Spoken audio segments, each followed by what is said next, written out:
Hello, and welcome to Vinchin. Traditional backup software can help restore the whole VM, but sometimes you just want files in the VM backup.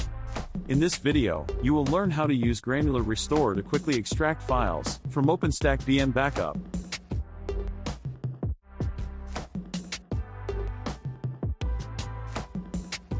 Here we have a backup of OpenStack VM, and we are going to extract files from it. Go to Granular Restore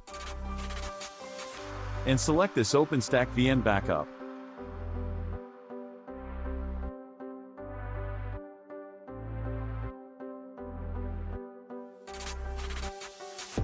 The job needs to be manually started.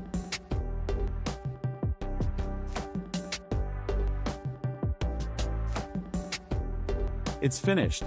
Let's preview the files and get the ones we need. Just click the download button to download the files or folders to the local machine. Here I have got these files on this computer. After that, just stop this job to avoid wasting resources. That's all for this video. Thank you for watching.